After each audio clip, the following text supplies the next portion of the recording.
안녕하세요. 스포츠 분석 10년차 천교수입니다. 스포츠 분석이 힘드신 분, 수익이 나지 않으신 분, 매일 지긋지긋한 한폴락에 시달리시는 분들을 위해 베테랑 천교수가 가족방을 운영 중입니다. 매일같이 적중할 수는 없습니다. 하지만 10년차의 노하우와 정직한 분석 데이터로 정성을 다해 도와드리겠습니다. 천교수 가족방 입장을 희망하시는 분들은 영상 하단 고정 댓글을 확인해 주시기 바랍니다. 11월 18일 해외 축구 5경기 분석 시작하겠습니다. 첫 번째로 카자흐스탄 대 산마리노 경기 알아보겠습니다. 카자흐스탄은 핀란드 원정을 승리하며 아직 본선행에 대한 가능성이 남아있다. 슬로베니아와 덴마크 등 승점 19점 팀들과 4점 차이기의 2승을 거두고 두 팀 중 한 팀이라도 2패를 당하면 극적으로 갈 수 있다. 때문에 이번 홈 경기에서 승리가 필요하다. 골득실을 따질 상황이 올 수도 있기에 대승을 해야 한다. 베식타스의 중앙 미드필더인 자이누디노프를 중원에 내세워 공격적으로 나서고 사모로도프와 아임베토프가 최전방에 임할 것이다. 산마리노는 이번 조별 예선에서도 별다른 변수를 만들어내지 못했다. 홈에서 덴마크 상대로 한 골을 넣긴 했지만 8경기 모두를 패했고 대부분 2완패였다. 체볼리가 힘을 내고 있는 상황이지만 수비진을 이끌 리더가 없고 중원에서도 역할을 해줄 선수가 없다. 카자흐스탄의 승리를 본다. 산마리노 상대로 원정에서도 완승을 거두는 등 전력에 확실한 우위가 있다. 자이누디노프가 상대 중원을 압도하며 경기 주도권을 가져올 것이고 아임베토프가 경기 내내 상대 수비를 공략할 홈팀이 무난히 승리할 것이다. 이번 경기 카자흐스탄 승을 추천합니다. 핸디 언어버 및 최종 조합은 고정 댓글 링크를 통해 가족방에서 확인해주세요. 두 번째로 그리스 대 뉴질랜드 경기 알아보겠습니다. 그리스는 유로 본선으로 가기 위한 조별 예선에서 아직 2위에 대한 희망이 남아있다. 네덜란드가 한 경기를 덜 치룬 상태긴 하지만 같은 승점 2기의 마지막 프랑스전을 승리하고 네덜란드가 승점 추가에 실패하면 2위가 될 수 있다. 때문에 평가전인 뉴질랜드 상대로 어느 정도 경기력을 끌어올리고 프랑스를 상대하려 할 것이다. 파나시나이코스의 이오아디니스와 알크마르의 파블리디스, 애틀랜타 소속의 야쿠마키스 등 주축 선수들이 정상적으로 나선다.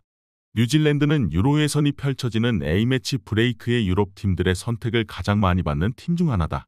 지역 라이벌인 호주와 만날 때도 있지만 이번 일정에는 유럽의 중위권 팀을 연달아 상대한다. 세인트 미렌의 그리브를 비롯해 젊은 선수들이 대거 소집되기도 했지만 크리스 우드와 박스홀 등 대표팀 주축 선수들도 나선다. 맥코왑과 스타메닉 등 뉴질랜드도 압박에 능한 중앙 미드필더진을 보유하긴 했지만 만탈로스와 마수라스 등 절정의 컨디션을 자랑하는 홈팀 중원을 저지하긴 어렵다. 또 그리스는 세트피스에 능한 중앙 수비수들도 있기에 파블리디스와 이오아디니스의 부담을 덜어줄 수 있다. 이번 경기 최종 조합 픽은 아래 고정 댓글 링크를 통해 오시면 가족방에서 무료로 공개합니다. 영상 잘 보셨나요? 나머지 경기들 보시기 전에 천교수 스포츠 조합 픽 받는 법 알려드리겠습니다. 앞서 말씀드렸다시피 핸디 언어버 최종 조합 픽은 가족방에서 매일 최신으로 공유 중입니다. 가족방 입장 원하시는 분들은 영상 하단 고정 댓글 확인해주세요. 나머지 영상도 재밌게 시청해주시고 유익한 정보 얻어가시기 바랍니다. 세 번째로 자메이카 대 캐나다 경기 알아보겠습니다. 자메이카는 북중미에서 강호로 충분히 경쟁력을 보이고 있다. 잉글랜드에서 뛰고 있는 선수들이 많은데 웨스트햄의 안토니오와 빌라의 레온 베일리, 스토크시티의 존슨 등이 팀의 핵심 전력이다. 사우디로 이적한 그레이도 지난 시즌까지는 잉글랜드에서 뛰었는데 빠른 발과 돌파를 겸비한 측면 자원들이 즐비하다. 수비진은 셰필드의 센터백 베르나르드가 이끈다. 캐나다는 월드컵 예선에서 카타르 월드컵 예선에서 미국과 멕시코를 제치고 북중미 1위를 차지했었다. 미국의 성공에 자극을 받으며 유망주들을 유럽으로 대거 보낸 효과가 있었다. 그러나 월드컵 본선에서 3전 전패를 하고 탈락했고 골드컵에서도 8강 탈락하는 등 그 후 흐름이 좋지 않았다. 때문에 이번 네이션스 리그에 전력을 다할 것이다. 마요르카의 사릴라린과 미네네 데이비스의 지원을 받을 조나단 데이빗의 한방을 노린다. 자메이카가 홈의 이점을 누릴 수 있지만 오소리오와 코네 등이 버티는 캐나다 중원은 상대의 중원 침투를 이겨낼 충분한 힘이 있다. 존스턴과 코넬리우스 등 피지컬 좋은 중앙 수비진이 안토니오의 문전 침투를 저지할 캐나다가 원정에서 차선의 결과를 받아들 것이다. 이번 경기 무승부를 추천합니다. 핸디 언어버 및 최종 조합은 고정 댓글 링크를 통해 가족방에서 확인해주세요. 네 번째로 온두라스 대 멕시코 경기 알아보겠습니다. 온두라스는 8강에서 가장 피하고 싶은 상대인 멕시코를 상대하게 됐다. 예선에서는 쿠바 상대로 승리하며 올라왔는데 북중미 최강을 자부하는 팀을 상대하게 됐다. 때문에 홈에서도 수비에 치중하며 역습을 노리는 운영이 유력하다.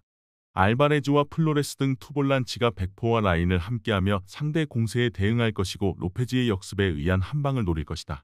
멕시코는 이 대회에서 빼앗긴 북중미의 맹주 자리를 찾으려 한다. 지난 골드컵을 우승하긴 했지만 미국과 캐나다가 풀 전력으로 나오지 않은 대회였기에 큰 의미를 두긴 어려웠다. 최근 평가전에서도 좋은 경기력을 보였는데 가나를 완파했고 독일 상대로도 패하지 않았다. 에레디비지의 최고의 스트라이커인 페예노르트의 산티아고 히메네스를 중심으로 로자노와 안투냐가 최전방에 나설 것으로 보이고 웨스트햄의 알바레즈가 중원을 지킬 것이다. 끈질기게 수비 라인을 가동할 온두라스가 홈에서 패하지 않으려 하겠지만 원하는 결과를 얻긴 어렵다. 멕시코는 로자노와 안투냐 등 빠른 발을 앞세운 돌파로 상대 수비를 무너뜨릴 이선 외에도 산티아고와 라울 히메네스 등 해결할 선수가 질비하다. 전력의 우위를 살릴 멕시코가 우세할 것으로 예상된다. 이번 경기 최종 조합픽은 아래 고정 댓글 링크를 통해 오시면 가족방에서 무료로 공개합니다. 영상 잘 보셨나요? 나머지 경기들 보시기 전에 천교수 스포츠 조합픽 받는 법 알려드리겠습니다. 앞서 말씀드렸다시피 핸디 언오버 최종 조합픽은 가족방에서 매일 최신으로 공유 중입니다. 가족방 입장 원하시는 분들은 영상 하단 고정 댓글 확인해주세요. 나머지 영상도 재밌게 시청해주시고 유익한 정보 얻어가시기 바랍니다. 마지막으로 아르메니아 대 웨일스 경기 알아보겠습니다. 아르메니아는 라트비아 원정에서 패하며 본선행이 어려워졌다. 그 경기를 승리했다면 웨일스, 크로아티아와 같은 승점을 기록할 수 있었는데 라트비아 첫 승의 제물이 됐다. 그래도 아직은 가능성이 남아있다. 사우디 알파테의 공격을 이끄는 셀라라얀을 비롯해 골을 넣을 수 있는 선수들이 모두 나서야 한다. 웨일스는 최근 선전으로 인해 2위로 올라섰다. 승점 16점의 튀르키예가 이미 본선행을 확정지은 상태인데 크로아티아의 승자승에서 앞서 있기에 남은 두 경기를 모두 승리하면 자력으로 본선에 갈 수 있다. 단, 크로아티아보다 일정은 다소 타이트하다. 이번 일정에서 눈에 띄는 선수는 챔피언십에서 뛰고 있는 리즈의 암파도와 다니엘 제임스, 입스위치의 브로드헤드 등이 있다. 제공권 장악이 되는 본머스의 키퍼 무어는 최전방에 나설 것이다. 웨일스가 전력상으로 다소 앞서는 건 사실이지만 이 경기는 원정이다. 또 아르메니아 상대로 홈에서 내골을 허용하며 패한 안 좋은 기억도 있다. 그래도 중앙에 나서 경기를 이끌 암파두가 아르메니아의 중원 상대로 밀리지 않을 것으로 예상된다. 이번 경기 아르메니아 승을 추천합니다. 핸디 언오버 및 최종 조합은 고정 댓글 링크를 통해 가족방에서 확인해주세요.